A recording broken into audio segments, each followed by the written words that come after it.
On this episode of AMA Air, find out what unique event blasted off in a new location. Also, find out what fun activities pilots found at an event focused on FPV aircraft. And stick around to see some more for our Nats Demystified series. All that and more on this episode of AMA Air.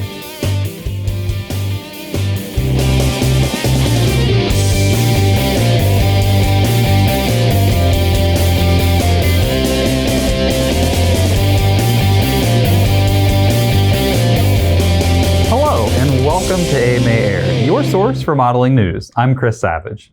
And I'm Ashley Rowan, filling in for Claire today. So for those that might not know Ashley, can you introduce yourself? Well, I have actually been at the AMA for 11 and a half years. I have actually swapped many positions, but most recently, I am the social media manager. Very cool. So what does that entail? I mean, that's a position that a lot of people may not be familiar with. Yeah, I mean, it's definitely obviously social media heavy. I'm kind of the face or the voice, if you will, behind our Facebook and our Twitter and our Instagram. So if you've ever, liked a post or commented on a post and got a response back, it's probably me you're talking to. Very cool. Well, everyone on social media, meet Ashley. Hi. An 8-day festival celebrating the model rocket hobby took place last month in Muncie, Indiana. For the first time, the National Association of Rocketry's annual meet took place at the International Air Modeling Center. Rockets of all shapes and sizes were launched in 10 contests. Rocketeers also had a chance to try out for the U.S. team for the 2020 World Space Modeling Championships. The festival took place July 26th through August 3rd. And here's an interesting tidbit. In addition to model aircraft, AMA members actually have liability coverage for model rockets as part of their membership benefits. This month, U.S. teams competed in FAI World Championships across the globe. The teams competed in RC Helicopter in Germany, RC Aerobatics in Italy, Soaring in the Czech Republic, and RC Pylon Racing in Australia. Team USA took first place in RC Aerobatics, 5th place in Soaring, 6th place in F3D Pylon Racing, and 7th place in F5D Pylon Racing. You can find links to the official results at modelaircraft.org/FAI. Flight Test's new Edgewater Air Park was the site of a recent festival for FPV pilots. The 6th annual Ready-Made RC FPV Fest took place August 1st through the 4th in Minerva, Ohio. It featured 2 tracks, contests, raffles, and some of the personalities from the Flight Test YouTube channel. Let's get a first-person view of the action. I'm Joe Scully, race director for drone racing here at FPV Fest, the 6th edition of FPV Fest with Ready-Made RC. We're at the Edgewater Air Park, and we're getting set for some drone racing tonight.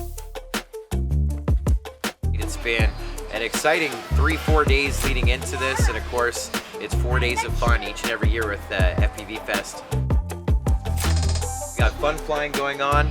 Basically anything that can be flown FPV or even line of sight is getting launched here over the course of the weekend.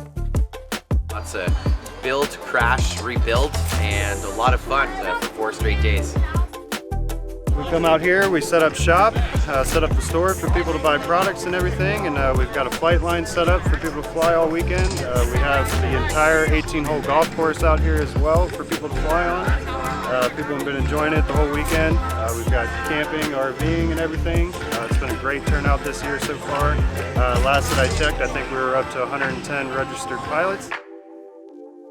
So I've been around drone racing since about the very beginning, back in 2014, but it was actually very exciting for me 2 years ago to actually start flying for the first time ever FPV at FPV Fest back in Willard, Ohio. To get the opportunity to go under the goggles, take the sticks and fly, it's just such an experience that my son and I have just been having an absolute blast flying everything FPV at FPV Fest.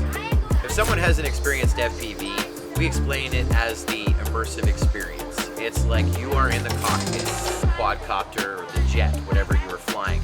As you put those goggles down, it gets rid of all of those elements around you that are distracting and really puts you in the zone.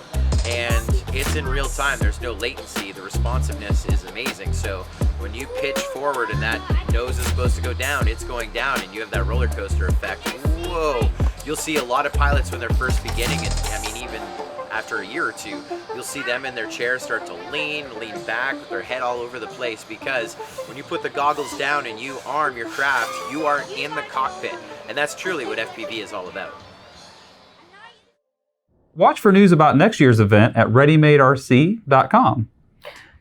You know, this time of year is actually my favorite for being at AMA and working here. We have so many different events that go on across the nation and what you see with the World Championships across the globe. So it's really fun to hear about all of them happening. It is. And, you know, FPV events, while the aircraft are unique compared to, you know, fixed wing or rotary wing helicopters, they're events just like any other. These are a bunch of pilots that got together to meet their friends that they see all year long online.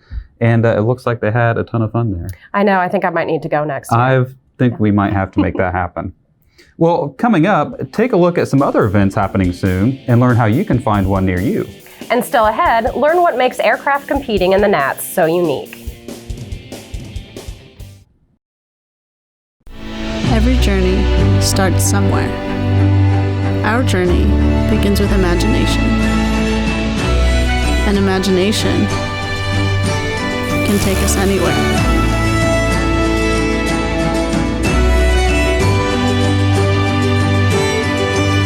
Because the best journeys end with new beginnings.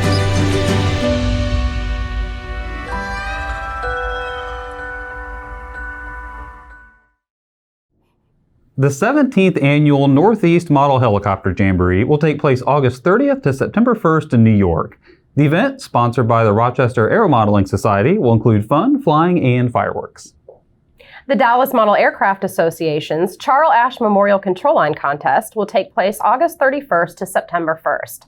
Pilots can compete in Navy carrier, stunt, and racing at the event, also known as the Greater Southwesterns. If electric flying is your thing, pack your jets and warbirds for an event taking place September 5th to the 8th in Ohio. The E-Jets and E-Warbirds Fun Fly Fest includes fast and fun flying with pilots, sponsors, and vendors from around the world. Come see RC Pylon Racing and RC Warbird Pylon Racing at its best at the 4th Annual Trashman and YS Classic. The event will be held September 7th and 8th in Sacramento, California. You won't want to miss it. The Middle Tennessee RC Clubs Association will host a fun fly September 13th to 15th in Dixon, Tennessee. Model aircraft of any size that are electric, gas, or glow-powered are welcome. 2 days of float flying in beautiful Maine await pilots attending the Kiwanis Float Fly-In. The event begins September 14th in Standish, and overnight camping is permitted. For more information on these events, or to find one in your area, you can check out the sanctioned event calendar in Model Aviation Magazine or at modelaircraft.org. Coming up next, learn what helps Nat soaring models get airborne so quickly.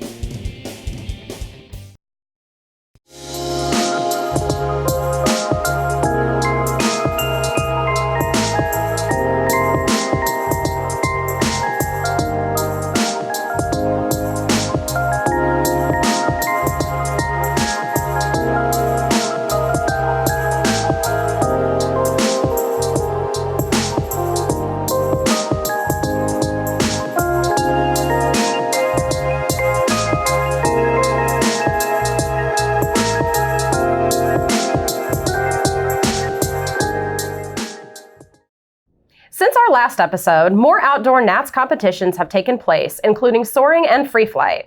This means that we have even more great videos about our annual event. You can learn more about some of the aircraft that competed this summer through our video series, NATS Demystified. Let's take a look.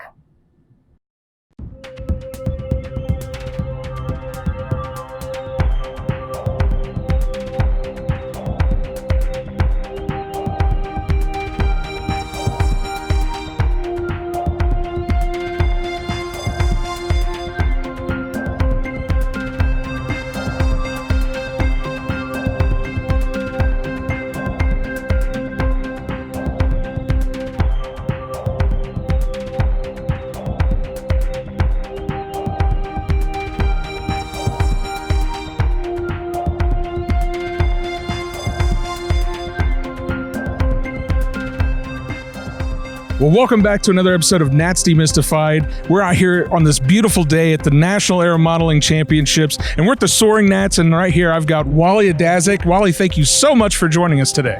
Thank you very much, Matt. And I'm telling you what, looking forward to demystifying soaring just a whole lot for you guys. Fantastic. So, I've spent all week out here at the Soaring Nats, and we've seen all sorts of different events out here. One of the cool things that's going on right now, we have sailplanes like these, but what's interesting for somebody that may not be around sailplanes very often, there's no propeller on these. So how do we get these airplanes 300-400 feet in the air? 300, 400 feet, I'm telling you what, it's pretty easy, all right? The big thing to know that in a true traditional sailplane, at the bottom of the airplane, we have a little tow hook, all right? And the little tow hook attaches to a parachute with a metal ring on it, all right? At the end of that, if we go out and we look, this little parachute in the wing gets tied to a line that goes out to a turnaround pulley. The turnaround pulley comes back to an electric motor, and the electric motor has a little pedal on it. Stomp on the pedal, and the airplane goes up quickly, I might note. All right, it's not like having a propeller in the nose, which we call winch in the nose. This is a true traditional sailplane.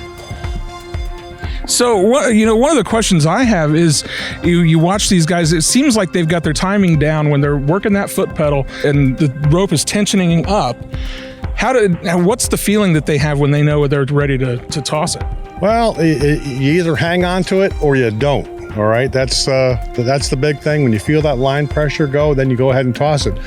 There's the old guys or the guys that fly really high performance sailplanes. They'll hang on to that until the winch stalls and then they'll throw it.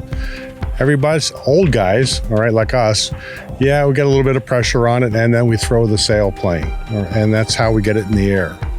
Very cool. Well, Wally, thank you so much for taking a couple minutes out of your day to tell us all about winch launching. Be sure, if you haven't already done so, to like, comment, and subscribe. If you have questions you want us to try to answer for you, go ahead and put those down in the comments. And until next time, we'll see you guys later. Take care.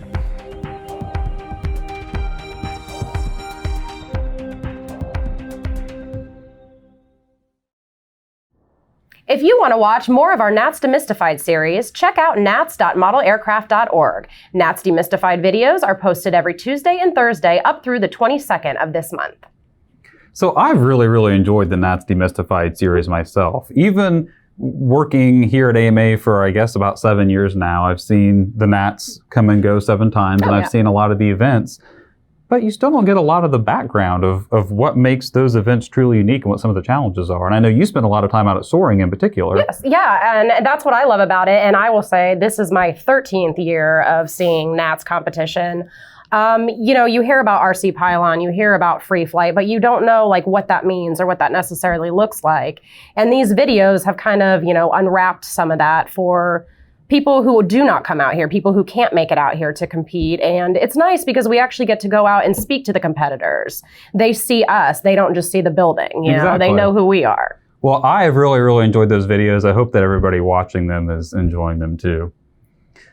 Speaking of enjoying the show, that's it for this episode of AMA Air. You can find even more videos by subscribing to our YouTube channel. And of course, you can stay connected by following us on Facebook, Twitter, and Instagram. From all of us here at AMA, thanks for watching. We'll see you next time, but for now, it's time to get flying.